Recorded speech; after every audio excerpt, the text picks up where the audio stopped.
The baby's wails pierced the cabin like sirens, but it wasn't the cries that silenced the passengers. It was the moment the well-dressed man in 17C gently took the child into his arms, and she stopped crying instantly. Every scornful whisper, every judgmental glance froze midair as silence fell. No one knew who he was, yet in that moment he shifted the weight of an entire flight with one quiet act. Hi everyone. Today we're stepping onto a flight where judgment takes off, faster than the plane. A crying baby, a tired mother, and a crowd too impatient to care until one quiet act of kindness shifts the entire sky. This could happen to anyone, even you. A moment of exhaustion mistaken for failure. A mother being publicly humiliated for something she can't control. So before we dive into the story, take a moment to like the video and subscribe, but only if you truly enjoy what I do here. And comment below where you're watching from and what time it is right now. The cabin lights buzzed faintly overhead as Flight 298 prepared for its red-eye journey from Houston to Chicago. Passengers shuffled down the narrow aisle in a blur of wheeled suitcases, whispered complaints, and tired glances. Somewhere near the back of the plane in row 22, Seat B, Grace Taylor wrestled with the baby carrier straps digging into her shoulders. Her 7-month-old daughter Aria stirred against her chest, already fussing. The heat clung to her skin, mixing with the thin layer of sweat from sprinting through the terminal just minutes earlier. Grace had worked both breakfast and dinner shifts at Mel's Diner that day. The middle one she skipped so she could run home and pack. Her bones ached, her eyes were bloodshot, and every movement felt like dragging concrete. As the last boarding call echoed through the airport speakers, she'd barely made it onto the plane, clutching her baby and the diaper bag like lifelines. She hadn't slept in nearly 36 hours, but she had to make it to Chicago. Her sister's wedding was in 3 days, and this flight had been the cheapest she could find. Barely affordable even with tips included. The moment she sat down between a coughing man at the window and a blank-faced businessman to her right, Aria began to cry. First soft, then sharp. Grace unzipped the side pocket, fumbled for a pacifier, bounced her knee instinctively. She shushed, hummed, whispered the lullabies that had worked on restless nights back in her tiny apartment. Nothing worked. Aria's tiny body thrashed against the constraints of the seatbelt attachment, her face red and scrunched with distress. The reactions around them were immediate. From one row up, a woman in a pearl-studded eye mask sighed audibly and muttered, "God help us." A younger man across the aisle gave an exaggerated glance, raising his phone slightly, maybe recording, maybe texting someone his annoyance. Somewhere from first class, a voice called out with disdainful volume, "Already we haven't even taken off yet." Grace felt her stomach knot. She tried rocking Aria, bouncing her, slightly fishing a bottle from the bottom of her bag with trembling fingers. The businessman beside her shifted slightly away, angling his shoulder toward the aisle, as though proximity to distress might stain his navy blazer. Then came the click-click of shoes. Mrs. Cranston. The flight attendant's reputation preceded her among the crew, tough, punctual, and most of all, uninterested in drama. She stopped beside row 22, one hand on the overhead bin, her other gripping a clipboard like a verdict was about to be delivered. Her blonde gray bob didn't move, but her brows lifted in sharp disapproval. "Ma'am," she said, not kindly, "you need to settle your baby. We haven't even reached altitude."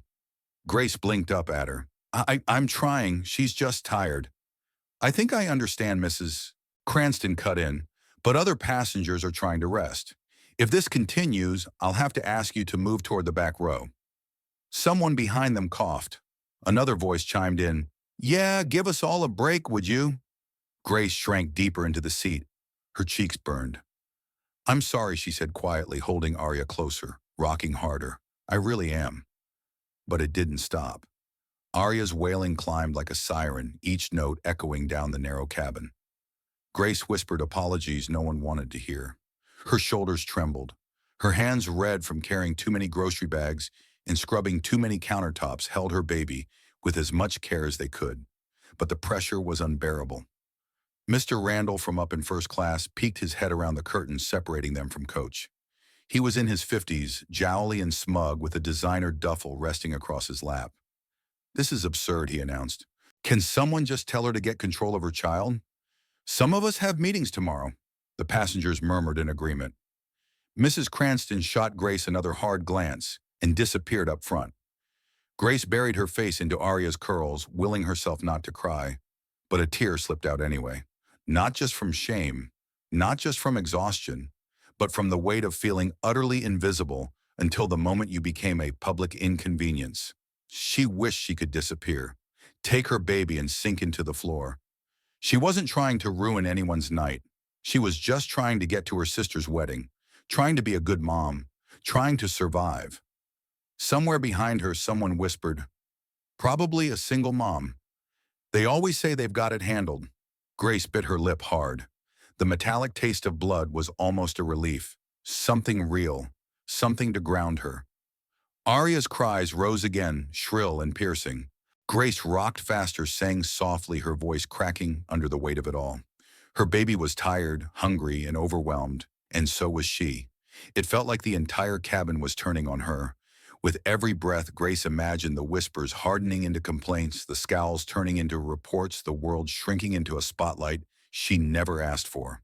Her body ached, her pride stung, and her spirit broke just a little more, until a quiet voice beside her asked, "Would you like me to try?" Grace turned toward the voice, not fully registering the words at first. Her vision was blurred not from sleep, but from sheer emotional depletion. The man beside her, seat 17C, had spoken without raising his voice, yet the calm in his tone sliced through the cabin's tension like a warm knife through ice. He didn't flinch at Arya's shrieks. He didn't scowl. His brown eyes held something Grace hadn't seen in days, maybe weeks. Not pity, not curiosity, something closer to recognition. "Would you like me to try holding her?" he repeated gently. "Sometimes just a new position can help. I've had some practice with my nieces." Grace blinked, hesitating. Her hands instinctively tightened around Arya. For a moment, all she could think of was every warning she'd ever heard: don't trust strangers, especially not with your baby, especially not in public, especially not when you're this vulnerable. But then she looked into his face again. Clean-shaven, tailored suit, no flash in his watch, no pretense in his posture, just patience and sincerity. Two things she hadn't felt since her last good night of sleep, which she couldn't even remember the date of. She shook her head. She's fussy. It's okay. I'm sorry." He didn't recoil. "No need to apologize. I know how overwhelming it can be. I just figured if you wanted a minute to breathe, I'm right here." Another cry from Arya cut through her spine like static. Grace's hands trembled. Arya's little fist balled up and kicked against her side. Grace felt the sting of a tiny foot against her ribs. Her arms were numb from holding her daughter. Her pride had already been stepped on by every row in this aircraft. She made a choice. Grace slowly, cautiously turned her body and let Elliot slide his hands beneath Arya, supporting her with care. His movements were fluid, practiced. Arya kicked once more, then paused, her cries catching in her throat as she landed against his shoulder. Elliot gently swayed in his seat, a rhythm both subtle and confident, humming low a melody that Grace couldn't quite name, but that sounded like it belonged in a warm kitchen on a rainy afternoon. The effect was immediate. Arya's sobs softened into hiccups. Her eyes fluttered as Elliot whispered something Grace couldn't hear, but felt deep in her chest. The baby's tiny fists uncurled. Her breath began to slow. And then, miracle of miracles, Arya rested her cheek against Elliot's chest and stopped crying altogether. The change hit the cabin like a weather shift. Rows ahead, someone lowered their phone. Mrs. Cranston, mid-aisle with a beverage cart, paused, registering the silence. Even Mr. Randall's smug expression twisted in reluctant surprise as he turned back into his first-class cocoon. Grace stared, unable to move. Elliot smiled but said nothing. He didn't gloat. He didn't grandstand. He just continued rocking, gently, one hand cupped protectively behind Arya's head. "You're good at that," Grace finally murmured. "I've had some practice," he replied. She folded her hands in her lap, unsure what to do. It was the first time since boarding the plane she could sit without feeling crushed under invisible weight. Her shoulders sagged slightly, not from defeat but from release. For a long minute the silence held. "You should rest," Elliot said, still gazing forward. "I've got her. She's safe." Grace's head turned. "I can't just—" "You can," he interrupted softly. "Even 10 minutes. I'll let you know if she stirs." The offer lodged somewhere in Grace's chest. She hadn't slept in almost 2 days. Her body screamed for rest. Her mind, however, screamed louder, warning her not to let her guard down. And yet her daughter was calm, in the arms of a stranger. But not a strange man, a gentle one who hadn't flinched at her presence. She nodded slowly. 1 minute turned into 5, 5 into 10. Grace closed her eyes only to open them again in a startled haze. She drifted off just briefly. When she looked over, Arya was still sleeping, her pacifier, now loosely nestled in the folds of Elliot's lapel. "I'm sorry," Grace said, sitting up. "I didn't mean to." "It's okay," he said, turning to her. "She's doing fine." Grace studied his face more closely. His hair was a rich chestnut, not quite perfectly groomed, but clearly intentional. His jawline was faintly stubbled now in the late hour, and his tie had been loosened at the neck. The kind of man who'd done this routine before flights, meetings, late nights, but who still had space for softness. "You said nieces," she asked cautiously.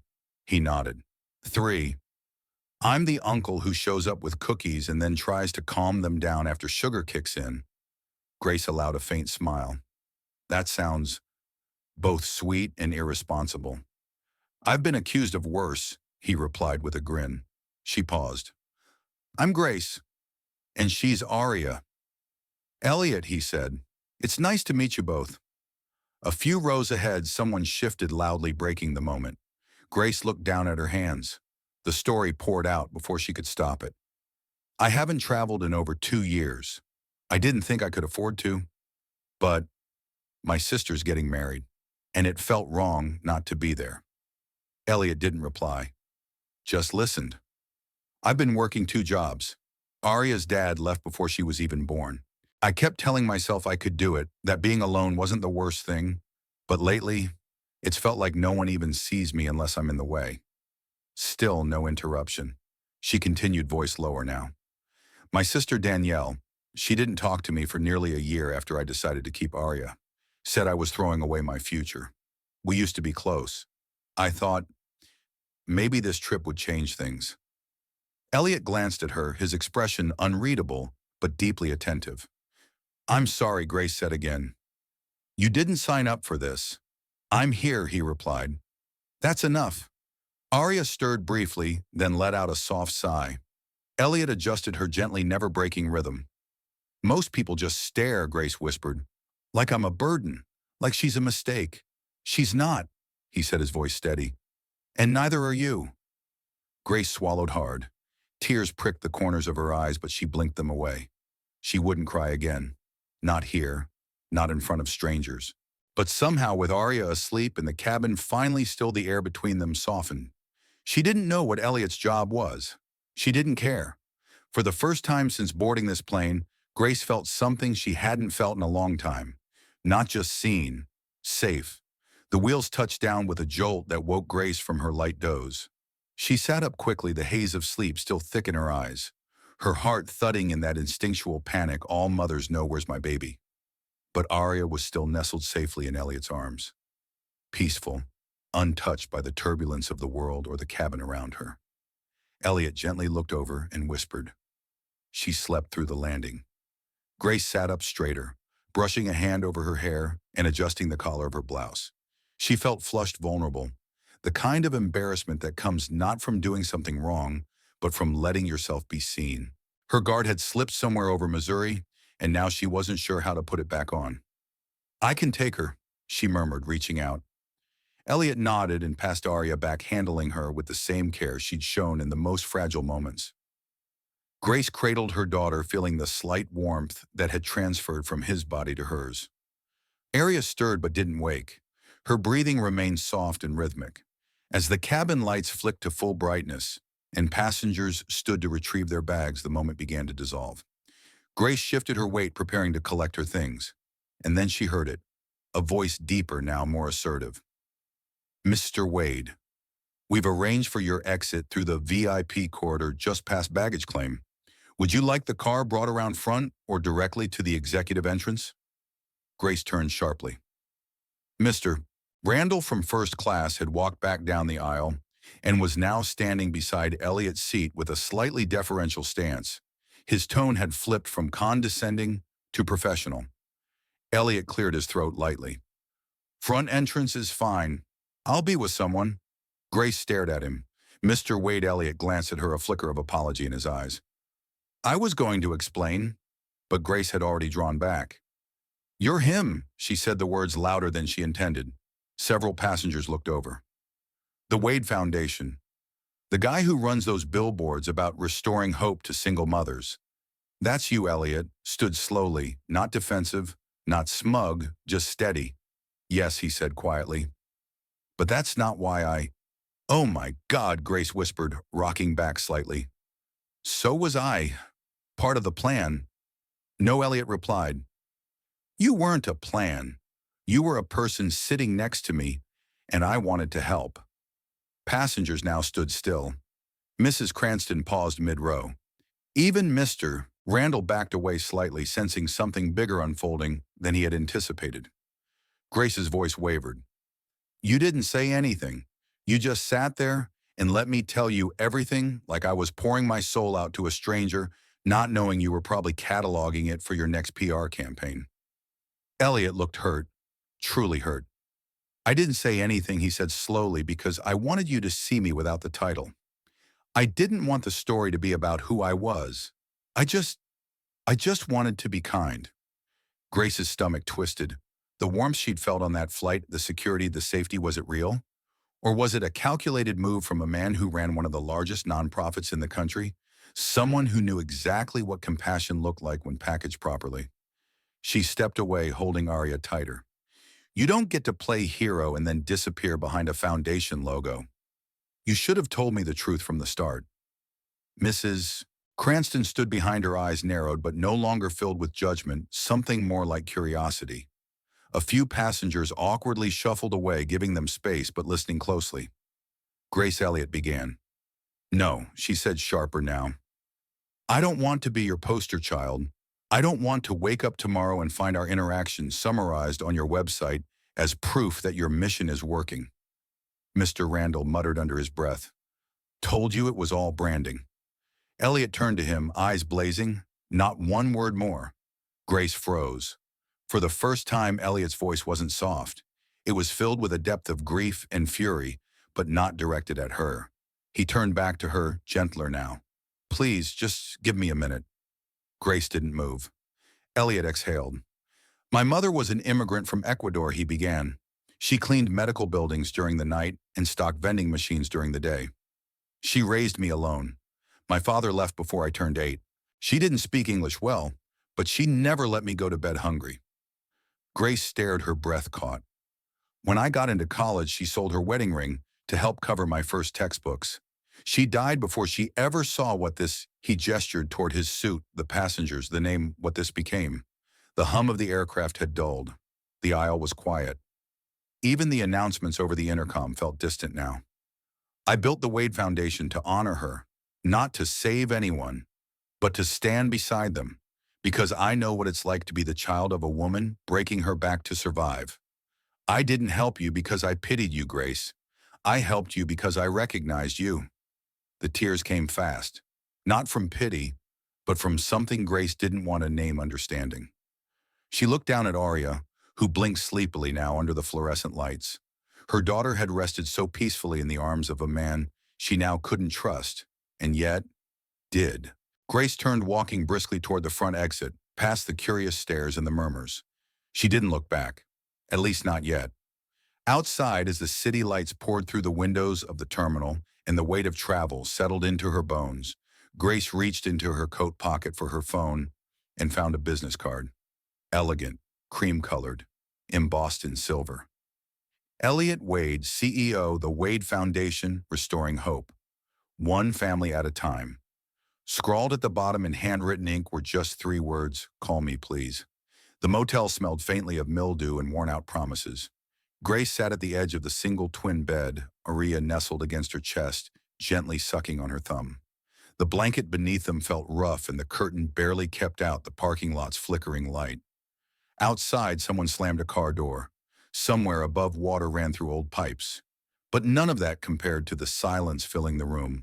The kind of silence that settles after you walk away from someone, not because they did something wrong, but because you're terrified they might have meant every word. Grace had stared at Elliot's card for hours. She'd thought about the way his voice cracked when he mentioned his mother, about the way he'd said, "I recognized you," like he hadn't meant to like. It slipped out from a place deeper than his PR polish. She'd replayed the moment over and over each time, unsure whether to feel regret or relief. A knock broke the stillness. Grace's pulse jumped. She stood slowly adjusting Arya in one arm while peering through the crooked peephole. It wasn't Elliot. It was her sister. Danielle stood in the hallway wearing a lavender sweater and a hesitant smile. Her hair, always perfect, was pulled back in a loose braid. But her eyes, that was what hit Grace the hardest. They weren't judging. They were searching. Grace opened the door halfway. "Hey," Danielle said softly. "Can I come in?" Grace hesitated. "Why now?" Danielle looked down at the floor, her voice thick. "Because I should have come a long time ago." A moment passed before Grace stepped aside. Danielle walked in slowly, looking around the cramped room with a frown as if it hurt her to see her little sister like this. She sat on the chair near the old table, her knees bouncing with nerves.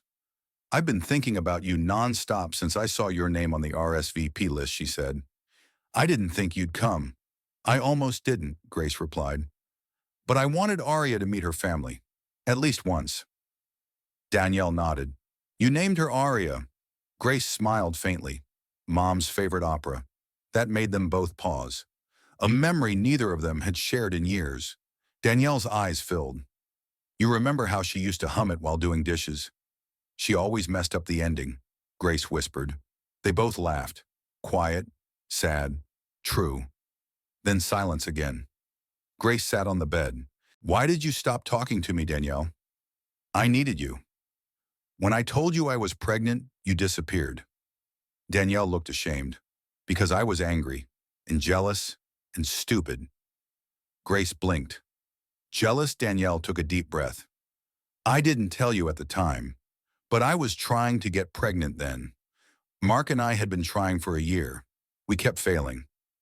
Then one day you called me scared, crying, and told me you were pregnant. No partner, no plan, just a baby." Grace's mouth parted slightly. Danielle continued, her voice cracking. "I felt like everything I couldn't have you were just handed. And instead of being there for you, I judged you. I said awful things. Told myself you were irresponsible, that you were ruining your life. But the truth is, I was the one who was falling apart." Grace clutched Arya tighter. The hurt she'd carried all this time softened slightly, replaced by something heavier, shared pain. "2 weeks after our fight," Danielle whispered, "I finally got pregnant. And a month later, I lost it. Miscarriage. Silent. Lonely. And I still didn't call you." Grace covered her mouth, tears spilling before she realized it. "You went through all of that? Alone?" Danielle nodded. "We both did." Arya stirred slightly and then fell back asleep, the tension in the room shifting into something raw and delicate. A wound exposed, not to blame, but to heal. Danielle walked over and sat on the bed beside her sister. "I've watched your life from the sidelines, Grace," she said. "I've seen how hard you work, how fiercely you love that little girl. I've never told you how proud I am of you." Grace looked at her, really looked, and for the first time in 2 years she saw not the judgmental sister who had turned away, but the broken woman who had tried to hide her own pain behind perfection. Danielle took Grace's hand. "I know I don't deserve forgiveness, but I'm asking for it anyway." Grace let the silence hang there, not out of hesitation, but out of gravity. Then she nodded. The hug that followed was wordless, tight, unforgiving of space, a hug that collapsed time and resurrected a bond once thought dead. Arya stirred again, blinking at the two women, now laughing through their tears. Danielle looked down and brushed a curl from Arya's forehead. "She has your eyes." "And your fire," Grace chuckled. "She has your stubbornness." They sat for a while talking about their mother, about growing up, about everything they should have said sooner. Danielle reached into her purse and pulled out her phone. "There's something else I need to show you," she said, opening a news article. Grace took the phone. On the screen was a photo of a woman in a janitor's uniform holding a child captioned, "Maria Torres Wade, the immigrant mother who inspired a movement." The story detailed how Elliot's mother worked 3 jobs, how she'd faced relentless discrimination, and how her son, now CEO of a national foundation, had dedicated his life to honoring her legacy through programs for single mothers. Grace felt the lump in her throat again. Danielle said he came to my office yesterday. Didn't mention his foundation. Didn't ask me to call you. Just wanted to make sure you were okay. He said you reminded him why his mother started everything. Grace didn't speak. She couldn't. Danielle placed her hand gently on her shoulder.